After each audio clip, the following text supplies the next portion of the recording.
Welcome to the eCommerce Badassery Podcast, the place for scrappy female entrepreneurs who want to learn actionable steps and strategies to grow the traffic, sales, and profit in your e-commerce business. I'm your host, Jessica Totillo-Coster, a 20-year retail veteran who spent 3 years as the only employee of a 7-figure online store. That shit was crazy. I know exactly how it feels to do all the things, and I'm sharing everything I learned the hard way so you don't have to. I may have started this business by accident, but supporting badass bosses like you lights me the fuck up, and I am so stoked to see you grow. Are you ready, babe?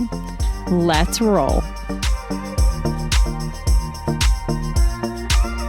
Welcome back to the eCommerce Badassery Podcast. I'm your host, Jessica Totillo-Coster. I recently returned from a trip to a 5-star all-inclusive resort in Mexico. We went there 4 years ago on our honeymoon, and we had such an amazing time we couldn't wait to go back. Throughout the entire trip, both times, we kept talking about how amazing the service was, and it was an ongoing conversation with other resort guests, too. One of the coolest things was meeting guests who had been there not just 2 or 3 times, but even some who had been there 15 to 30 times. And one woman we chatted with while walking to breakfast said she'd been there 8 times just in the last 12 months. Now that is true loyalty. There are even a bunch of Facebook fan groups for the resort, and these are not even created by the resort itself, but just by fans of the resort. Of course, as I thought about it more and more, I knew there was a lesson in our experience, and I had to share it with you. And it even reminded me of a book by Michael Gerber, The eMyth Revisited. In that book, he talks about a hotel he visited, which served him his favorite brand of coffee and his local newspaper. He was so impressed with the service, he sat down with the hotel manager to figure out how they managed to know those tiny details about him. Ultimately, there are a few things that stood out to me as to what really makes for a successful business and an exceptional customer experience. And while all of the examples are specific to hotel experiences, they apply to all types of businesses, including product-based ones. The first, and arguably the most important, is that happy employees equal happy customers. Throughout our entire week at this resort, we encountered hundreds of employees, from the bellhops to the front desk staff, the servers and bartenders, the gardeners, the pool cleaners, housekeeping, the room service staff, and even the people who stocked the mini fridge. And the one thing I kept saying over and over was that everyone just seemed so happy to work there. I even mentioned that to other couples that we became friendly with at the resort, and they were all like, yes, oh my God, yes, they do. Even if what you asked about was out of the ordinary or not exactly in their job description, they were always ready to take care of you. It never felt like they were begrudgingly doing their job. So what makes for happy employees? Well, as anyone who has ever worked for someone else knows, money matters. But it's honestly not the only thing that matters. Did I feel underpaid at my last position? Yes, I did. If they doubled my salary, would I have stayed? No, I wouldn't have. Money is not the only thing that matters.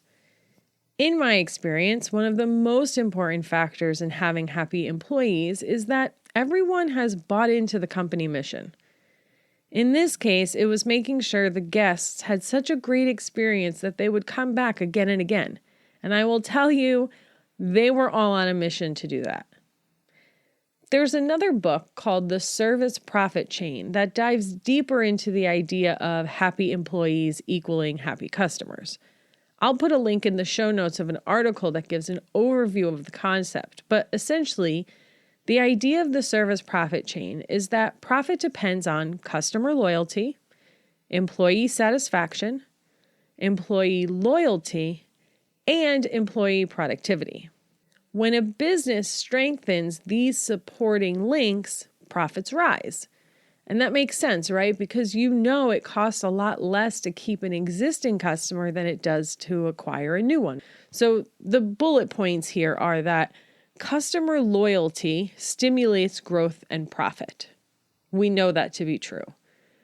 Customer loyalty arises from customer satisfaction. Customer satisfaction comes from the value of the services they receive.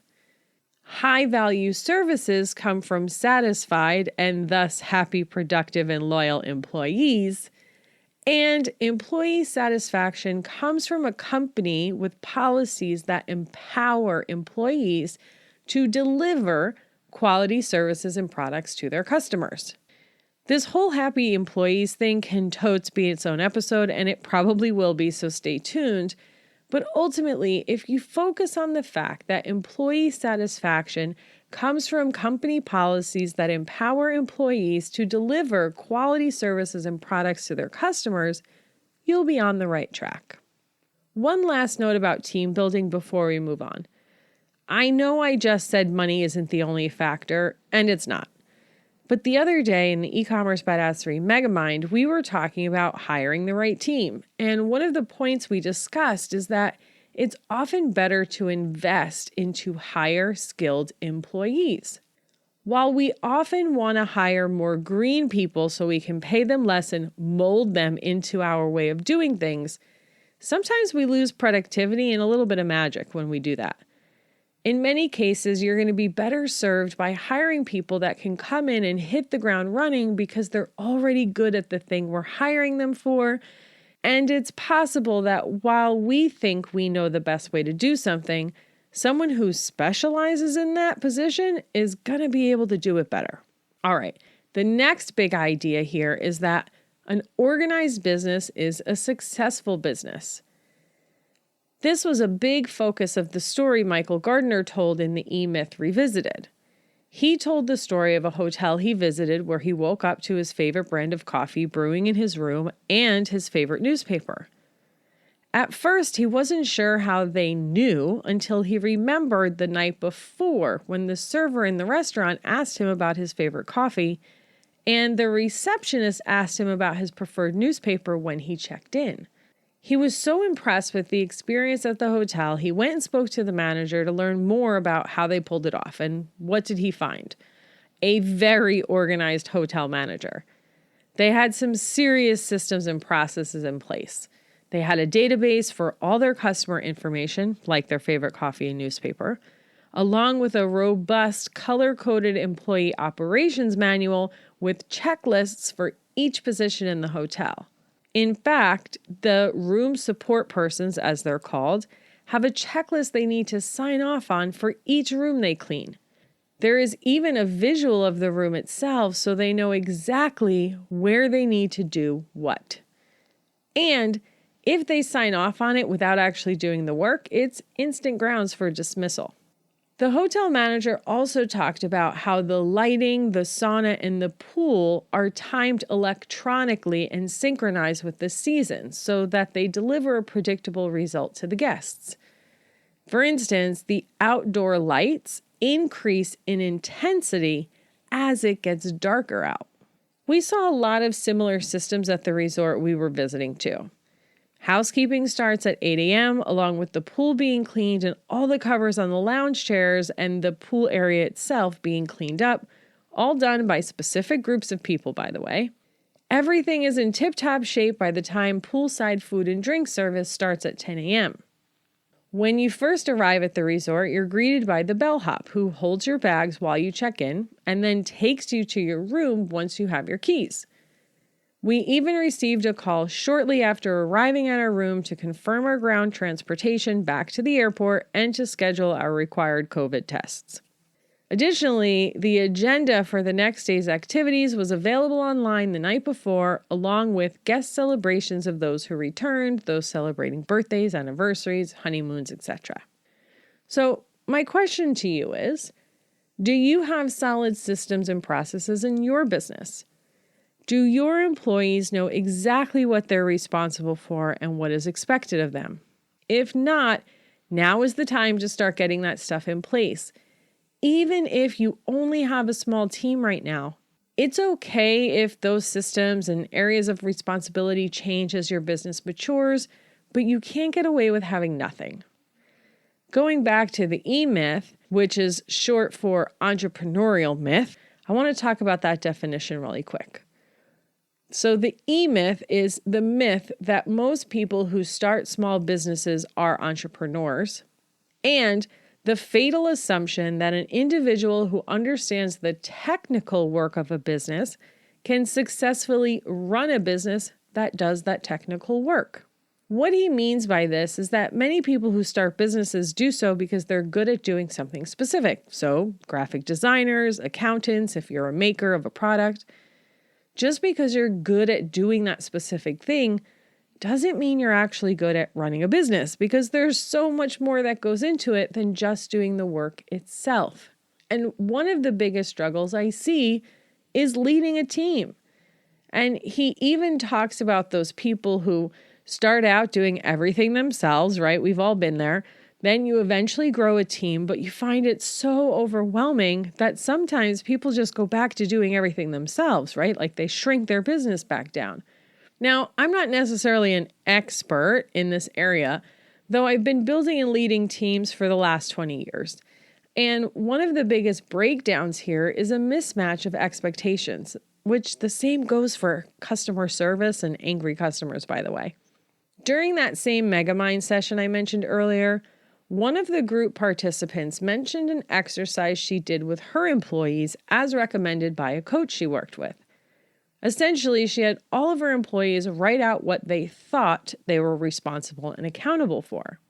She said it was really eye-opening, and it showed where the disconnect was between her expectation and theirs. In all the companies I've worked with before, I've never seen this done, but I can definitely see how powerful it can be, and I recommend you try this exercise in your own company, whether you feel like you have people issues or not. Last, but certainly not least, is the devil's in the details. Throughout our entire trip and while listening to the eMyth Revisited, I kept seeing all of these seemingly small details pop up. Any one of them on their own has a pretty small impact, but the way they compound together leaves quite the impression. In the book, Michael talks about having his favorite brand of coffee and preferred newspaper delivered to him. For us, it was the extra dessert left in our room during turndown service with sweet messages written in chocolate like happy anniversary or have a good trip when we were leaving. Or the way that everyone who worked at the resort said hello when they passed you. Seriously, everyone. From the housekeeping staff and the servers to the gardening crew and everyone else in between. When we told the person who stocked the mini fridge we didn't drink Coors Light, they never put it in there again and they stocked us up on Dos Equis instead. The housekeeping staff made us swans and a wedding cake out of towels and sprinkled real rose petals on our bed. They even got us a margarita while we were checking in. Each of these on their own is cool, but the compound effect was amazing. It made us feel so special, like they really knew what we wanted and needed, what was important to us, and that they were curating an experience specifically for us. So I ask you, how can you infuse this into your own business? What small things can you do to make every touch point a little bit more special? Maybe that's using dynamic content in your emails based on the data you have about your customers. It could be writing handwritten notes for your VIPs or even including gifts with purchase for no reason other than that you appreciate your customers. Ultimately, at the end of the day, like the eMyth says, being good at what you do, whether that's designing cute teas, curating products, or even making something from scratch, it's not enough to have a successful business unless you are actually running the business itself well or have the right people to run it for you. And how do you do that? By having happy employees, systems and processes to run your business like a well-oiled machine, and by paying attention to all the tiny details. So check the show notes for the links to the books I mentioned and the resort we stayed at. And that, my friend, is a wrap. Thank you so much for spending your time with me today, and I'll see you on the flip side.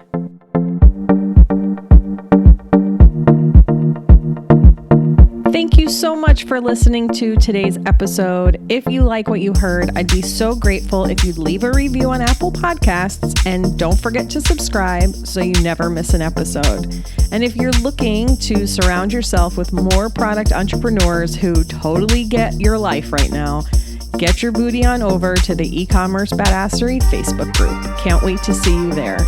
Until next time, e-commerce friends, stay badass.